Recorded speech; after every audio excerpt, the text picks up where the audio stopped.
Maharashtra live news मध्ये आपले स्वागत आहे। आपण पाहत आहात महाराष्ट्र लाईव्ह न्यूज, बातमी जनसामान्याची।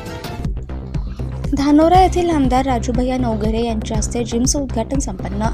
तरुण पिढी व्यसनाच्या आहारी जाऊ नये आणि शरीर धष्टपुष्ट तसेच निरोगी राहावे या उद्देशाने वसमत विधानसभेचे आमदार राजूभैया नवघरे यांनी प्रत्येक गावामध्ये जिम दिल्या आहेत। धानोरा या गावामध्येही ज्ञानेश्वर कदम यांनी वसमत विधानसभेचे आमदार राजूभैया नवघरे यांच्याकडे जिमची मागणी केली होती। तेव्हा आमदार राजूभैया नवघरे यांनी तातडीने ही मागणी पूर्ण करून धानोरा या गावामधील युवकांसाठी जिम बसवण्यात आली आणि आमदार राजूभैया नवघरे यांच्या हस्ते या जिमचं उद्घाटनही करण्यात आलं। धानोरा या गावात कृषी उत्पन्न बाजार समितीचे सभापती तानाजी बेंडे, जवळा गावचे सरपंच माऊली सौरभ जाधव यांच्यासह अनेक मान्यवर उपस्थित होते। Subscribe now and press the bell icon.